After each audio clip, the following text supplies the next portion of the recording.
Olá pessoal, sejam muito bem-vindos, bem-vindas ao nosso primeiro podcast da Livraria e Sebo The Book House. Eu sou a Célia Regina e hoje temos um episódio especial para quem está se sentindo meio perdido.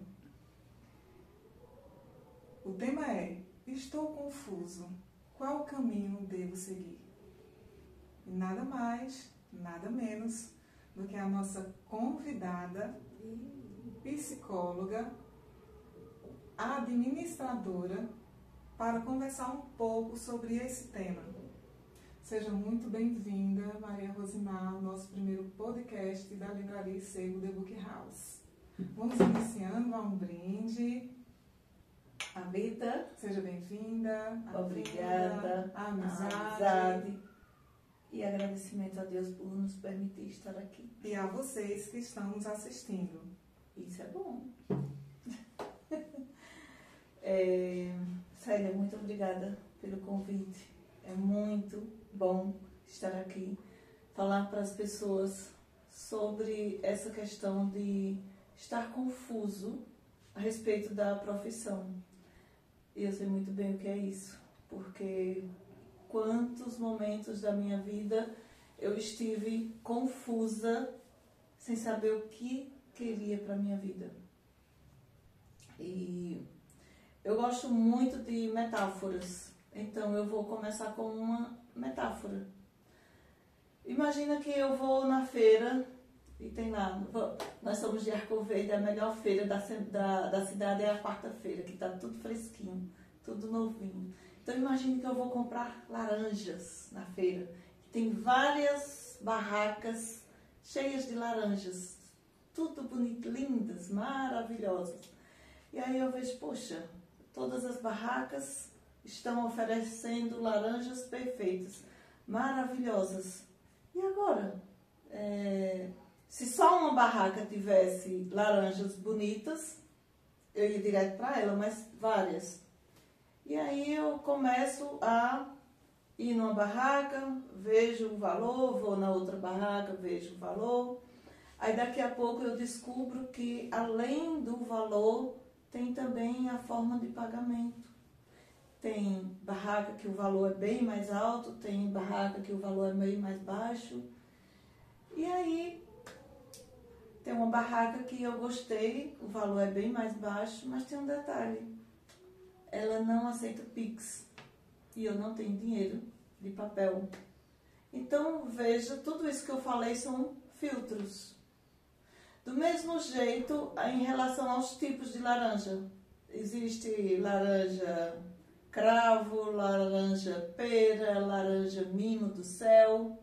Se a gente trouxesse isso para as profissões, do mesmo jeito que tem lá várias barracas cheias de laranja, no mercado existem várias profissões, vários tipos. Dentro da profissão existe a área da profissão. Só um exemplo, eu sou formada em psicologia e nós temos 15 áreas dentro da psicologia. Será que é fácil? Tá, eu sou psicóloga, mas qual área da psicologia eu quero seguir? Bom, eu me apaixonei pela orientação profissional quando eu já estava no 5º semestre da faculdade, quando eu descobri essa área da profissão, me apaixonei e não larguei mais dela, e é isso que eu quero para a minha vida. Mas tenho colegas que até hoje não sabem qual área deseja seguir. Ô Rosimar, qual foi a sua primeira profissão? Pronto, era justamente isso onde eu ia chegar. Por que eu me apaixonei pela orientação profissional? Justamente pela dificuldade que eu sempre tive na minha vida para escolher a profissão.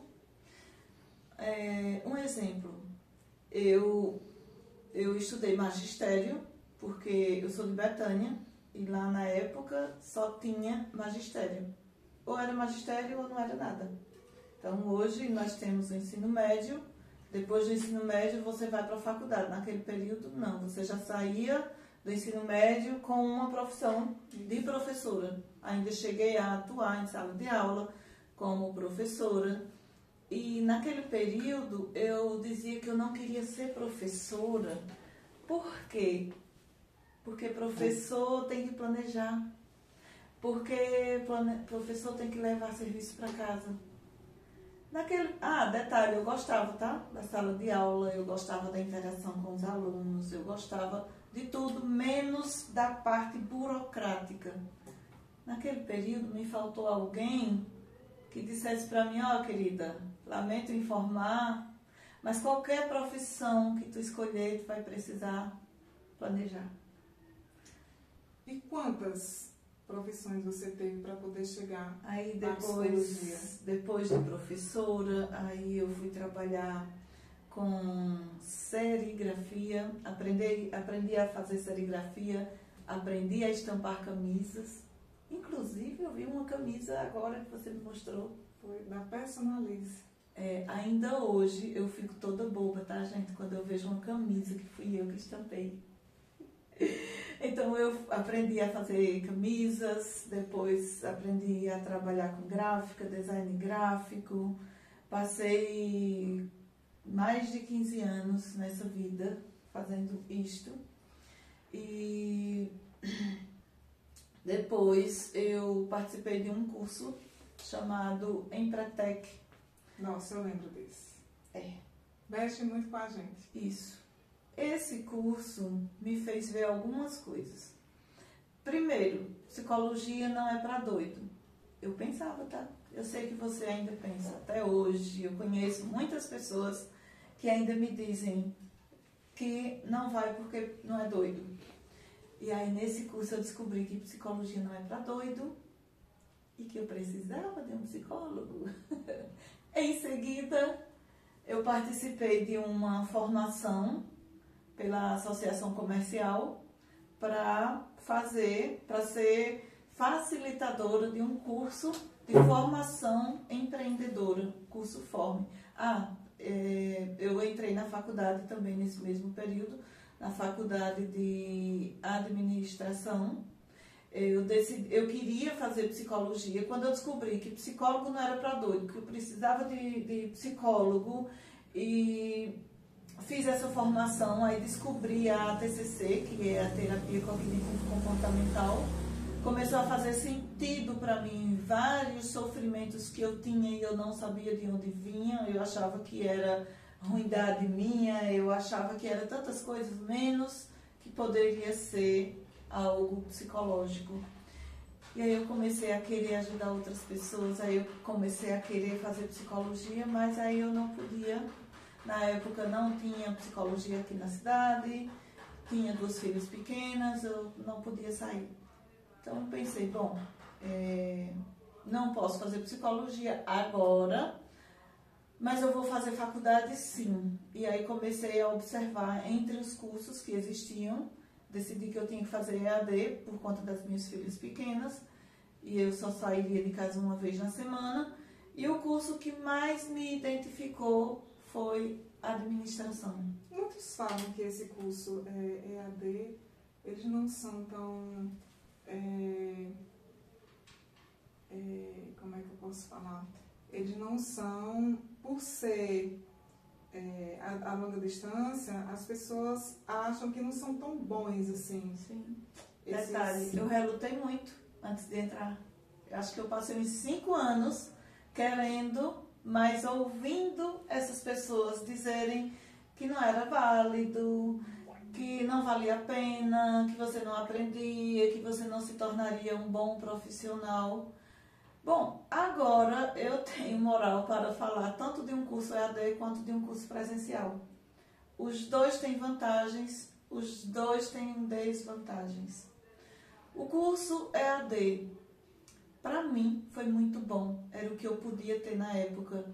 Detalhe, hoje eu sou contratada do estado de Pernambuco, na ETE, sou professora de lá desde 2022.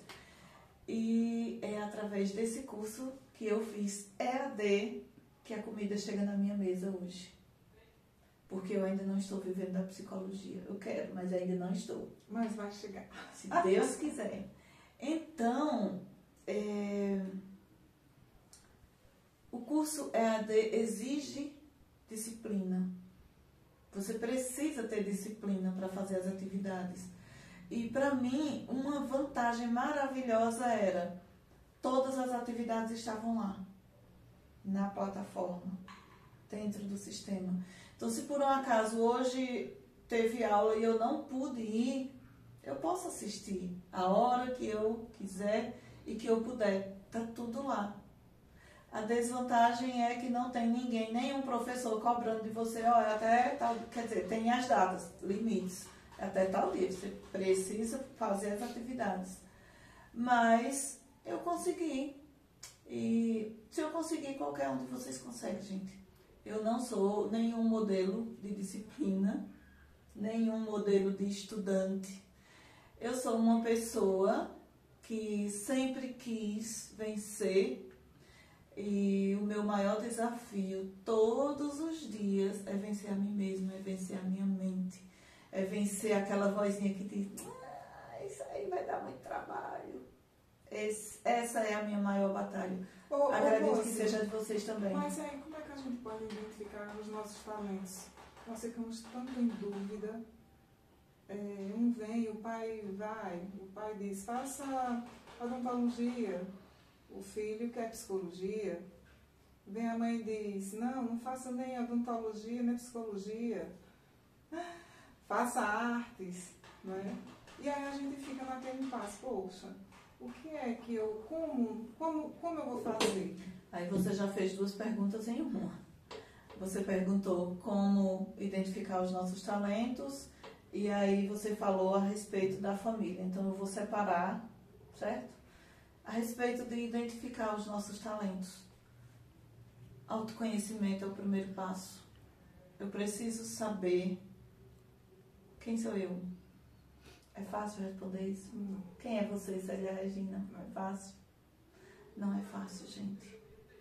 É uma pergunta que nós precisamos sempre procurar a resposta. E essa resposta não está fora de nós. É dentro da gente que a gente tem que procurar. Algumas pistas são: o que é que eu gosto de fazer? Quais são as coisas que me atraem? Quais são os valores? Quais são aqueles valores que para mim são inegociáveis? Nem adianta você vir para mim com promessas mirabolantes que eu não vou aceitar. Por quê? Porque eu sei quais são os meus valores e eu não os negocio. Acabei de lembrar de um exemplo de uma pessoa que eu conheço, trabalhava numa empresa e o patrão simplesmente pediu para ela fazer algo que estava contra aquilo que ela acredita. E ela disse, lamento informar, mas essa tarefa eu não vou fazer. E o patrão disse, você seria capaz de perder o seu emprego por causa disso? Ela disse, sim, isso aí eu não vou fazer. Ou seja, essa tarefa que o patrão pediu estava fora, contra os valores. Ela realmente foi demitida. E como foi bom para ela? Ela foi corajosa. Não era nada legal. E aí eu pergunto a você, você já descobriu quais são aqueles valores que você não negocia de forma alguma? Um exemplo, outro exemplo bem simples, bem banal.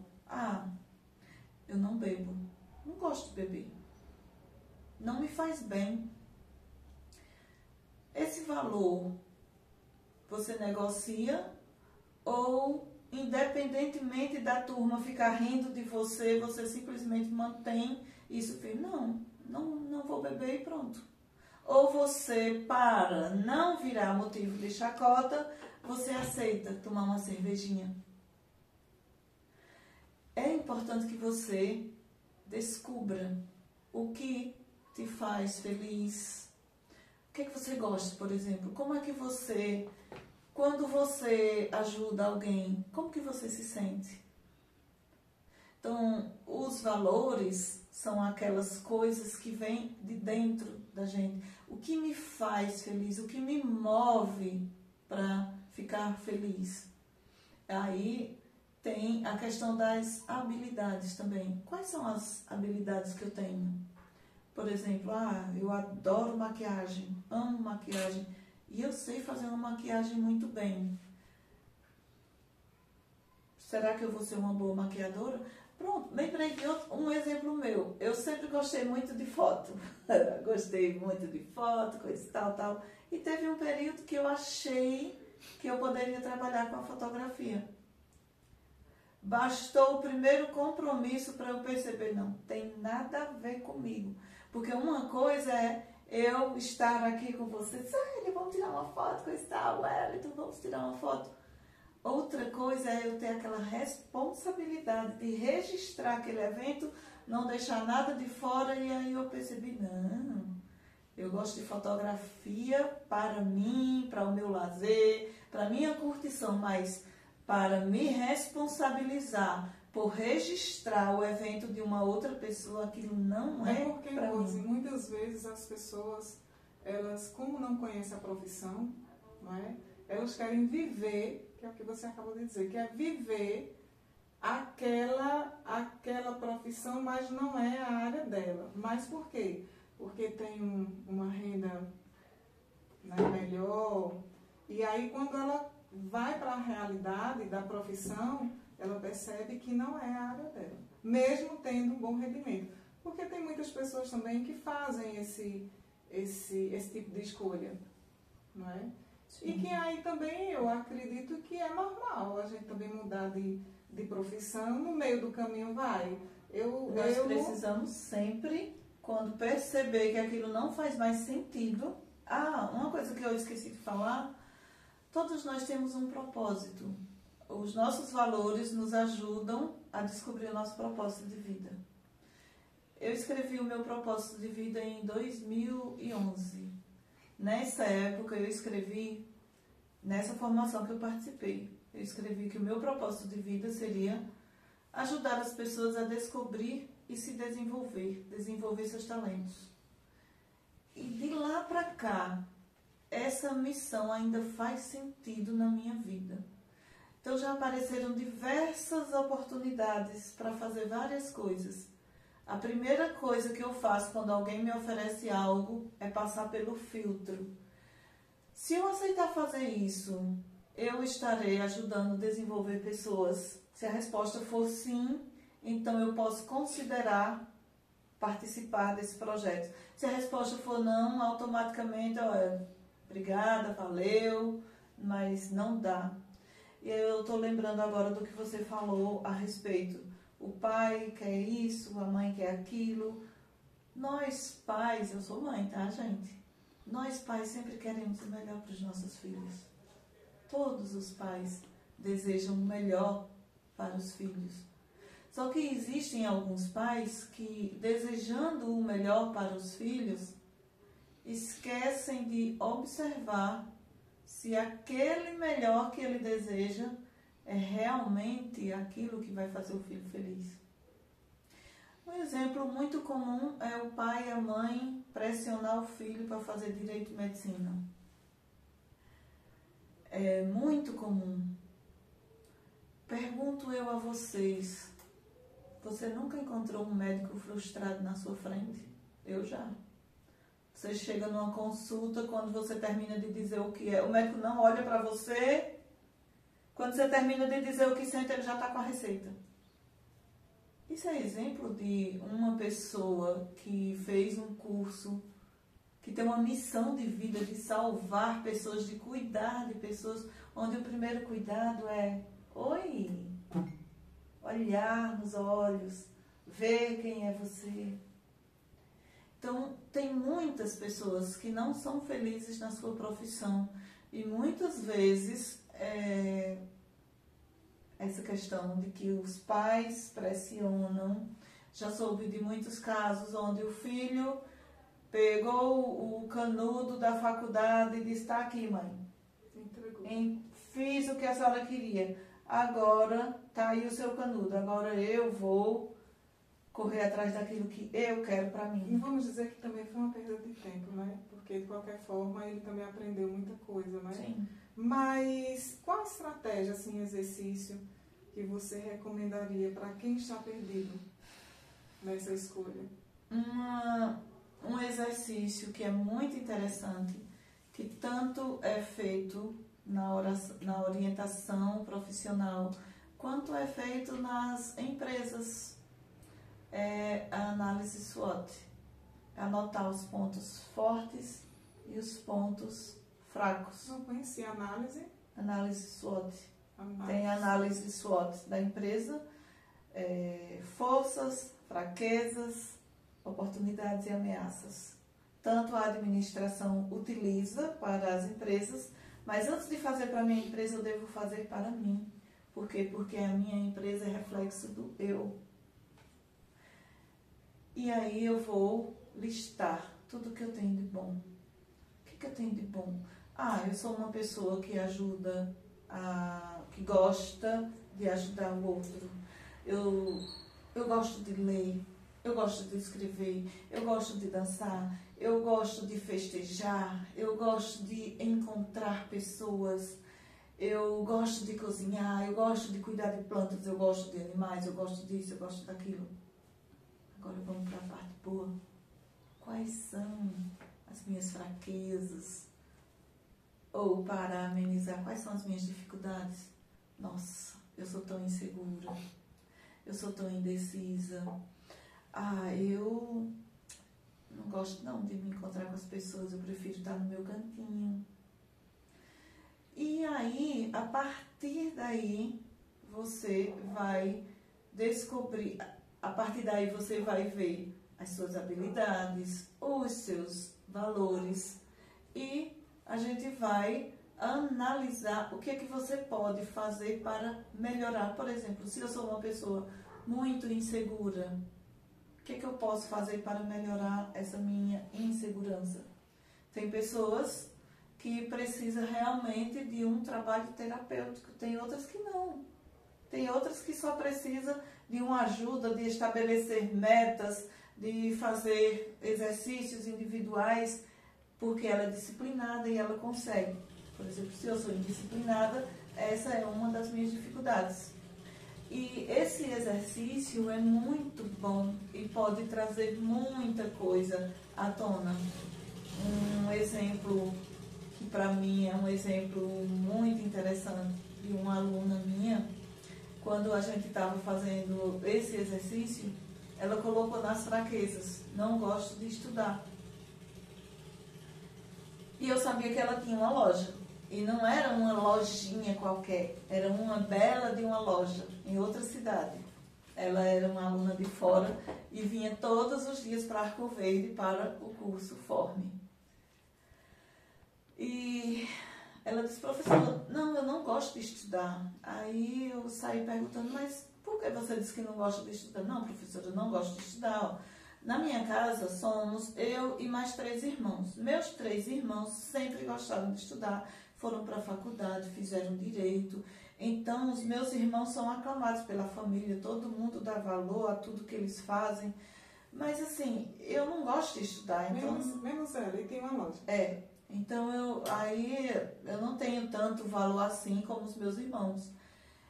E eu saí explorando esse não gosto de estudar. Vem cá, onde é que tu faz as compras da tua loja? Eu faço em São Paulo. E tu, quando vai viajar para São Paulo, simplesmente viaja assim, do nada.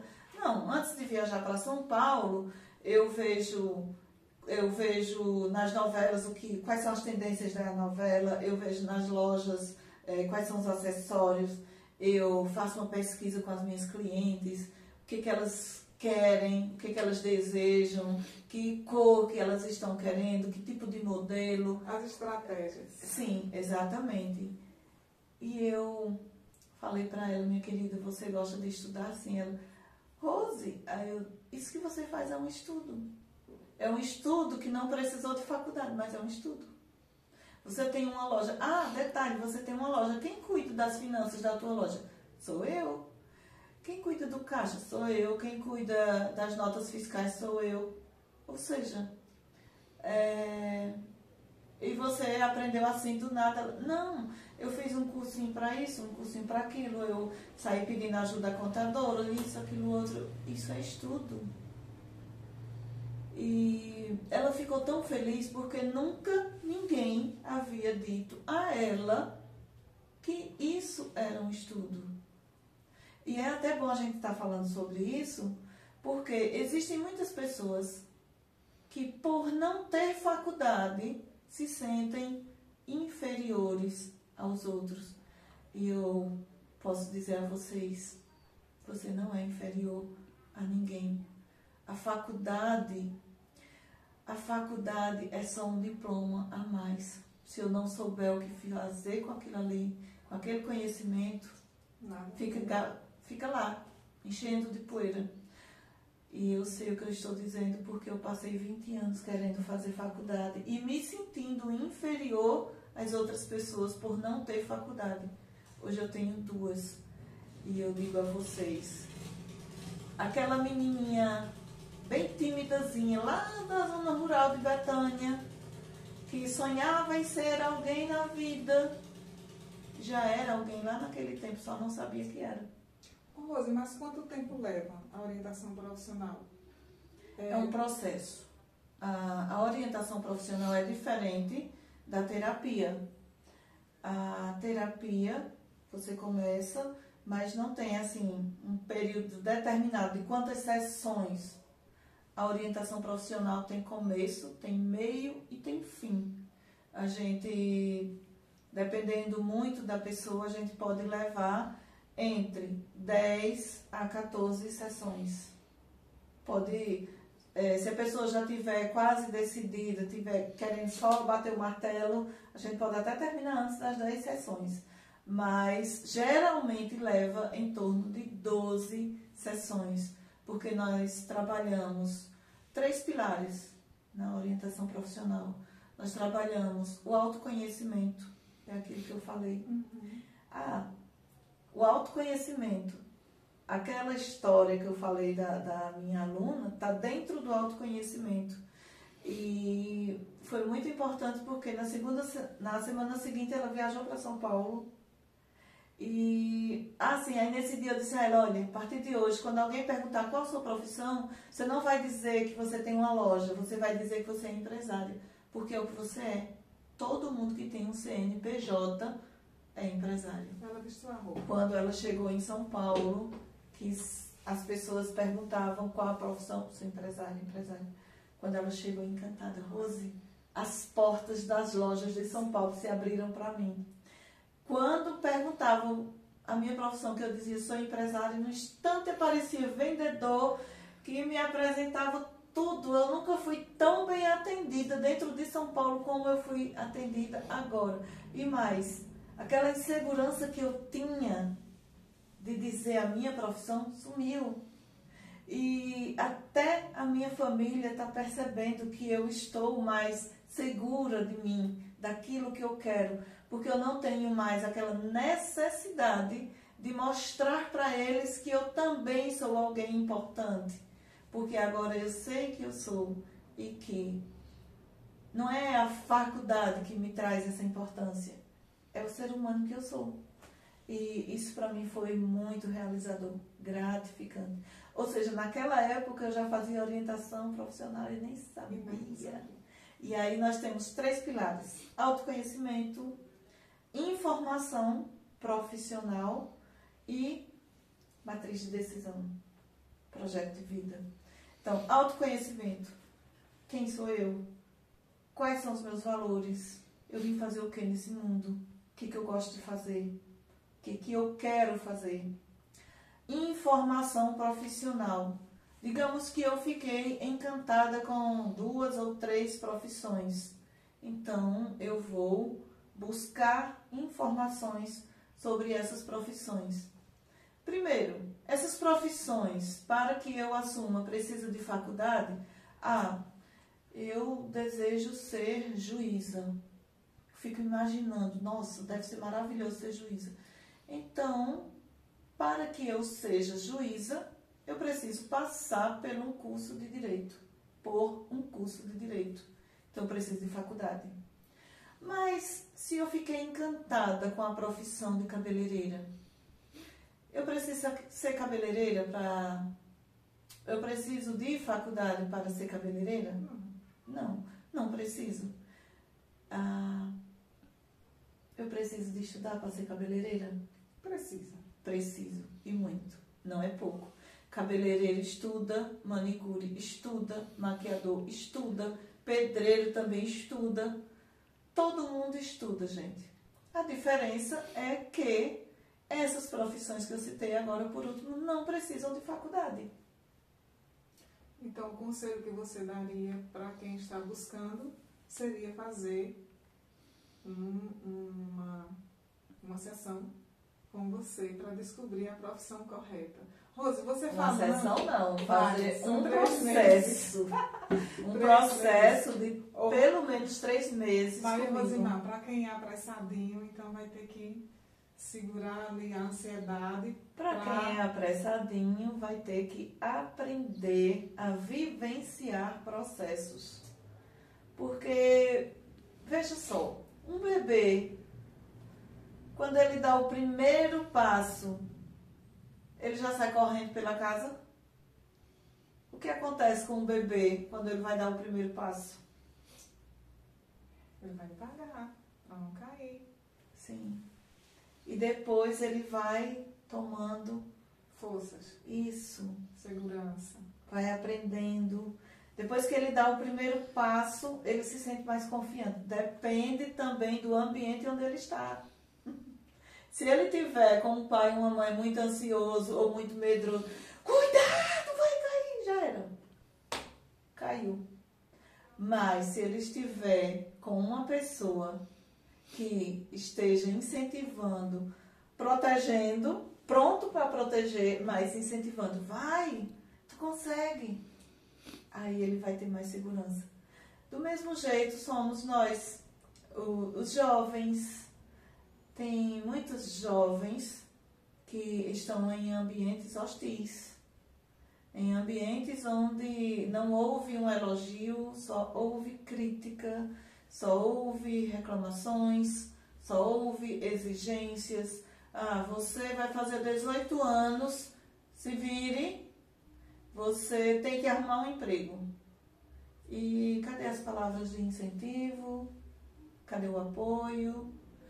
Os jovens passam por muitas situações muito difíceis. Interessante que na orientação profissional para os jovens, uma das coisas que a gente trabalha também é o luto. Sabia disso? Nós, na nossa vida, vivenciamos muitos lutos. E os jovens muito mais. Porque os jovens estão abrindo mão de muitas coisas. O jovem, quando sai do fundamental, geralmente ele muda de escola. Muda de escola, muda de ambiente, muda os professores, muda os colegas, muda o lugar, o roteiro que ele vai. O corpo dele está mudando. E esses lutos precisam ser elaborados. Sim. Cadê a água? Esses lutos precisam ser elaborados. E quando não são elaborados o suficiente, ficam feridas internas que podem ser abertas a qualquer momento, dependendo do gatilho. E na orientação profissional, a gente pode trabalhar isso também. Vendo você explicar tudo isso, você realmente está na carreira certa, na profissão certa. Porque você fala e eu percebo aqui o brilho nos seus olhos. Que você está na profissão certa. Então, você faz algum atendimento aqui em Arco Verde? Sim. Eu atualmente estou no consultório Acolher, aqui em São Cristóvão. E também eu faço alguns atendimentos online. Não saber. Qual é o teu Instagram? rosimarsilva.pc. Olha, Maria Rosimar, eu quero te agradecer imensamente essa conversa aqui. Que você veio tirar muitas dúvidas. Muitas pessoas não eu acredito que não sabem o que é orientação profissional, né? Hoje eu recebi uma ligação de uma aluna e ela me falou que estava fora de Arco Verde, em outro estado, e ela está querendo fazer um curso de cabeleireira. Aí eu perguntei, mas você é iniciante? Ela disse, não, eu sou pedagoga. Falei, poxa, você é pedagoga, então por que você quer fazer um curso de cabeleireira? Ela disse, porque eu cheguei em tal cidade e eu não encontrei oportunidade de trabalho.